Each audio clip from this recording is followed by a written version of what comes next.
Good afternoon students. कैसे हैं आप सभी लोग? आई होप सब लोग अच्छे होंगे। So my name is Amrita Mishra and today's we are going to take MCQs of income tax law and accounting. ठीक है, जो भी क्वेश्चन, जो भी एमसीक्यूज, इंपॉर्टेंट एमसीक्यूज आपके एग्जामिनेशन में आ सकते हैं वो हम लेकर आए हैं। और इसमें कुछ कॉन्सेप्ट्स होगा जो प्रीवियस क्लासेस जो हमने डिस्कस किया था उससे रिलेटेड नहीं होगा, तो वो कॉन्सेप्ट हम समझाएंगे। ठीक है, तो हो सकता है कि जितना हमने सिलेबस में दिया गया हो उससे अलग से भी क्वेश्चन आ सकते हैं, क्योंकि एमसीक्यू है, कहीं से भी ये लोग फ्रेम करके दे सकते हैं। ठीक है, तो आपको एमसीक्यू को अच्छे से प्रैक्टिस करना है। हमने वन शॉट रिवीजन जो वीडियो लिया था, यूनिट फर्स्ट जो था वो हमारा यूट्यूब पे आएगा, और बाकी जो सबको जो 3 यूनिट बाकी रिमेनिंग है वो हम ऐप पे पढ़ाएंगे। ठीक है, तो उस अकॉर्डिंग बच्चे जाके अपने प्रिपरेशन कर सकते हैं। तो ये देखो एनईपी बैच हमारा स्टार्ट हो चुका है। किससे रिलेटेड? बीकॉम सेमेस्टर 6 से रिलेटेड। तो यहाँ पे लाइव क्लासेस या रिकॉर्डेड क्लासेस आपको मिलेंगी, नोट्स भी प्रोवाइड किए जाएंगे, और प्रीवियस ईयर क्वेश्चन जो भी आए हम डिस्कस करेंगे, और मोस्ट इंपॉर्टेंट क्वेश्चंस और मेंटरशिप के साथ आपको अच्छे से पढ़ाई होगी। तो वो आप जो भी स्टूडेंट इंटरेस्टेड हैं वो जाके परचेज कर सकते हैं courses from value update app. हमारे कोर्सेज ऑलरेडी ऑन गोइंग हैं। चलिए हम एमसीक्यू की तरफ बढ़ते हैं। तो सबसे पहला एमसीक्यू मोस्ट इंपॉर्टेंट, यहाँ से क्वेश्चन तो आते ही आते हैं कि income tax in India is a types of, कौन से टाइप्स ऑफ टैक्स होते हैं इनकम टैक्स? तो इनकम टैक्स हमारा क्या है? एक डायरेक्ट टैक्स है। ठीक है, तो करेक्ट आंसर यहाँ पे बी हो जाएगा। क्यों? क्योंकि इनडायरेक्ट टैक्स जो हमारा था ग्रॉस डोमेस्टिक प्रोडक्ट से सारे जो हमारे इनडायरेक्ट, बहुत सारे इनडायरेक्ट टैक्स थे जो कि बहुत लेवल ऑफ प्रोडक्शन पे हमारा लगाया जाता था। फिर उन सबको चेंज करके हमारा आया इनकम टैक्स। इनकम टैक्स ये हमारा क्या है? डायरेक्ट टैक्स है। जितना ज़्यादा इनकम बढ़ेगा उतना ज़्यादा टैक्स भी बढ़ेगा। ठीक है, डायरेक्ट टैक्स है जो डायरेक्टली इनकम पे लगाया जाता है कंज्यूमर के। ठीक है, अब सेकेंड क्वेश्चन इंपॉर्टेंट जो एग्जामिनेशन में आता है, हमेशा आता है, ये आया हुआ है, हम कह सकते हैं ये PYQ है, ये भी PYQ है। ठीक है, सारे PYQ हैं मोस्टली इसमें। तो यहाँ पे बोला कि act governing income tax in India, कौन सा ऐसा एक्ट है जो इनकम टैक्स को गवर्न करता है? तो हमारा इनकम टैक्स एक्ट 1961 एक ऐसा एक्ट है जो कि गवर्न करता है जो सारे इनकम टैक्स, जो सारे टाइप्स ऑफ टैक्स होते हैं इंडिया में। ठीक है, next, the period starting from 1 April and ending on 31 March is known as, जो ऐसा पीरियड जो 1 अप्रैल से स्टार्ट हो रहा है और एंड हो रहा है 31 मार्च को, तो ऐसे पीरियड को हम कौन से पीरियड बोलेंगे? तो ये हमारे कौन से पीरियड होते हैं? या तो ये असेसमेंट ईयर हो सकते हैं, या तो ये प्रीवियस ईयर हो सकते हैं। तो जब तक ये मेंशन ना किया गया हो कि कब से कब, कितने से कितने डेट तक हमारा स्टार्ट हुआ है, कब एंड हो रहा है, तो हमारा स्टेटमेंट ईयर हो, या ये हमारा पर्टिकुलर प्रीवियस ईयर हो जाता है या फाइनेंशियल ईयर हो जाता है। ठीक है, तो यहाँ पे बोथ एन भी लगाएंगे। अब देखो income tax rate are fix by, यहाँ पे क्वेश्चन पूछा है कि जो इनकम टैक्स होते हैं, जो बहुत सारे स्लैब्स होते हैं, इनकम टैक्स रेट होते हैं, वो किसके द्वारा फिक्स किया जाता है? तो वो फिक्स किया जाता है फाइनेंस एक्ट के अंदर। ठीक है, फाइनेंस एक्ट के अंदर हमारा इनकम टैक्स रेट को क्या किया जाता है? अप्लाई किया जाता है, फिक्स किया जाता है। तो ये याद रखिएगा। फिर आता है हमारा the income tax income on during a financial year is called, जो फाइनेंशियल ईयर होता है क्या? 1 अप्रैल टू 31 मार्च। तो इन्होंने बोला है कि इनकम अर्न हुआ है ड्यूरिंग फाइनेंशियल ईयर, तो उसे हम क्या बोलेंगे? उस ईयर को हम क्या बोलेंगे? तो उसको हम प्रीवियस ईयर बोलेंगे। देखो एक होता है हमारा प्रीवियस ईयर,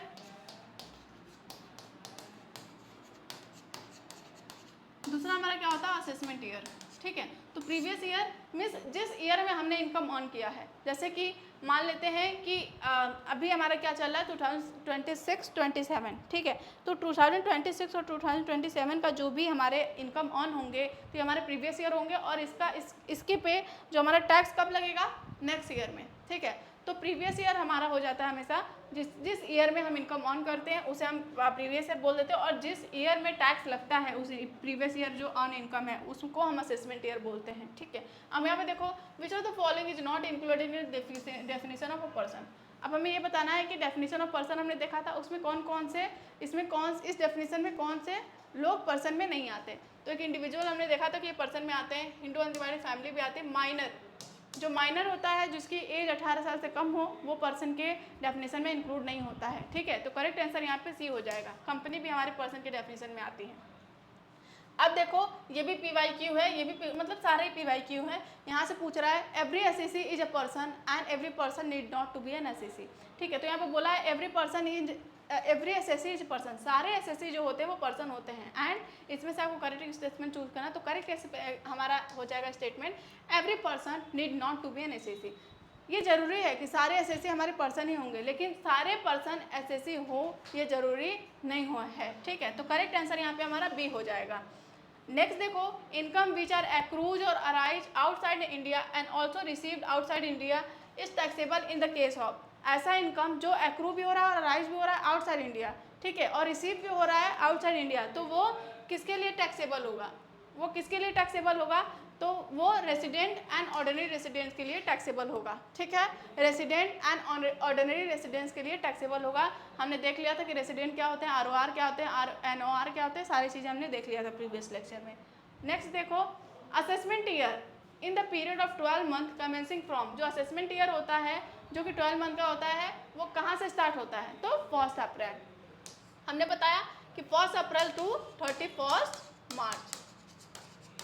लॉ में जो भी चीज़ें हैं देखो डायरेक्टली याद करने वाली हैं, ठीक है, समझने वाली तो कुछ चीज़ें हैं नहीं, क्योंकि लॉ में जो रूल्स दिए हैं आपको एज इट इज़ उसको याद करना होगा, ठीक है। तो यहाँ पे समझाने वाला कॉन्सेप्ट या फॉर्मूला ज़्यादा नहीं है। अब देखो, डिविडेंड फ्रॉम इंडियन कंपनी, ऐसा जो डिविडेंड होता है जो इंडियन कंपनी द्वारा अर्न किया जाता है या दिया जाता है, वो क्या होता है? फुल्ली टैक्सेबल होता है या फुल्ली एग्जेम्प्ट होता है या पार्टली टैक्सेबल होता है या टैक्सेबल एट 10%? नहीं, जो हमारा डिविडेंड होता है जो इंडियन कंपनी से मिलता है वो फुल्ली टैक्सेबल होता है, ये याद रखना है, ठीक है। नेक्स्ट देखो, an individual is deemed to be an resident in India if they stay in India for a period of कितने डेज? कितने डेज तक रुकेगा प्रीवियस ईयर में कि हम उस पर्सन को हम रेसिडेंट मान लेंगे? तो 60 डेज, 90 डेज, 182 डेज या 50 डेज। तो हमने देखा था कि 2 कंडीशन होना चाहिए, तो वो 182 डेज रुके या तो प्रीवियस हमारे 4 सालों में आप 2 साल रुके, ठीक है। तो ऐसा कुछ कंडीशन हमने देखा था, तो हमारा आ जाएगा करेक्ट आंसर हमारा सी आ जाएगा, मीन्स 182 डेज रुकेगा तभी वो रेसिडेंट कहलाएगा। Next, which of the following is not a head of income. हमने देखा था 5 हेड्स ऑफ इनकम, तो इसमें से बताना है कि आपको कौन से हेड ऑफ इनकम नहीं है। तो पहला हेड इनकम था सैलरी से, दूसरा हाउस प्रॉपर्टी से इनकम, तीसरा profit and gain from business and profession, चौथा था इनकम फ्रॉम एग्रीकल्चर इनकम। तो ये हमारे हेड्स ऑफ इनकम नहीं है। इवन जो हमारे एग्रीकल्चर होते हैं, एग्रीकल्चरल जो हमारे इनकम होते हैं वो क्या है? इनकम टैक्स से एग्जेम्प्ट है, ठीक है, एग्जेम्प्ट किया गया है, इस पर कोई भी टैक्स नहीं लगेगा इन इंडिया। तो करेक्ट आंसर हो जाएगा डी, ये कोई सोर्स या हेड ऑफ इनकम नहीं है। नेक्स्ट देखो, the maximum amount on which income tax can be payable is called. जो हमारे मैक्सिमम अमाउंट होते हैं जिसपे हमें कोई भी इनकम टैक्स नहीं देना होता है, वो हमारे क्या होते हैं? एग्जेम्पशन लिमिट, ठीक है, टैक्सेबल लिमिट नहीं, एग्जेम्पशन लिमिट। एग्जेम्पशन लिमिट जो होता है उसके ये एक मैक्सिमम अमाउंट होता है जिस पे कोई भी इनकम टैक्स पेमेंट नहीं करना होता है। करेक्ट आंसर यहाँ पे हमारा बी हो जाएगा।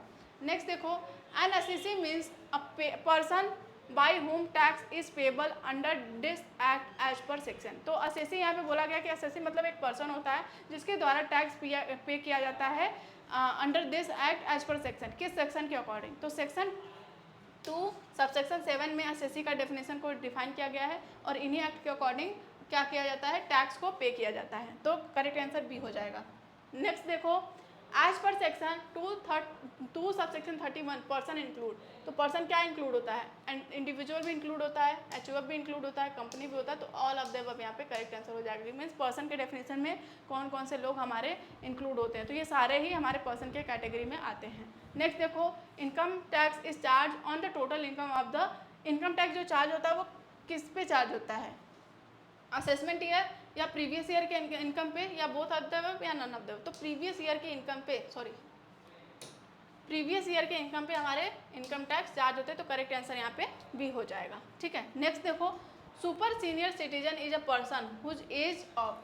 जो सुपर सीनियर सिटीजन होते हैं उनकी एज क्या होती है? ऐसे कौन से पर्सन हैं कि जिनको हम सुपर सीनियर सिटीजन बोलते हैं? तो जिसकी एज 80 साल के ऊपर है, 80 साल या उनके ऊपर है, तो उन्हें हम बोलेंगे सुपर सीनियर सिटीजन, ठीक है। नेक्स्ट देखो, agriculture income is exempt from the tax under section. जो एग्रीकल्चर होते हैं, एग्रीकल्चर इनकम होते हैं, वो टैक्स से क्या करते हैं? एग्जेम्प्ट किया गया है। तो किस सेक्शन के अंदर एग्रीकल्चर इनकम को टैक्स से एग्जेम्प्ट किया गया है? तो सेक्शन 10 सबसेक्शन 1 में, ठीक है। सेक्शन 10 सबसेक्शन 1 में एग्रीकल्चर इनकम को क्या किया गया है? एग्जेम्प्ट किया गया है, ये बात याद रखना है। नेक्स्ट हमारा आता है, विच of the following is not included in the definition of a person, ठीक है। रिपीटेड क्वेश्चन है बट देख लो।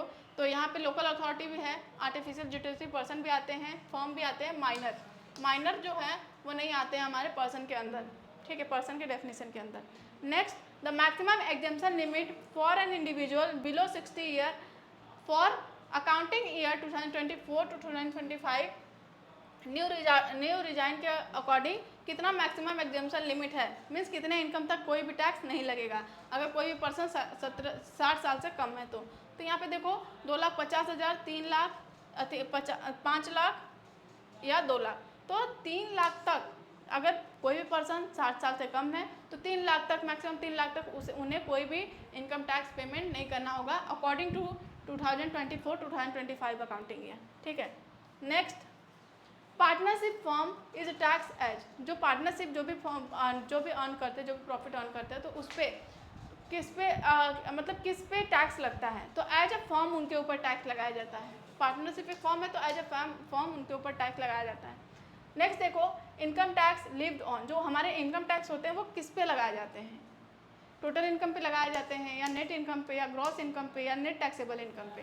तो हमेशा जो इनकम टैक्स होता है वो टोटल इनकम लगता है। टोटल इनकम हमारा कैसे आ जाता है, कैसे आता है, ग्रॉस टोटल इनकम में से हम माइनस कर देंगे क्या, डिडक्शन। डिडक्शन कहाँ से, 80U से 82 तक, 80T से पूरा मतलब जो डिडक्शन होता है उसे माइनस कर देंगे तो आ जाएगा हमारा क्या, टोटल इनकम, ठीक है, ठीक है। तो इस पे हमारे टैक्स लगते हैं।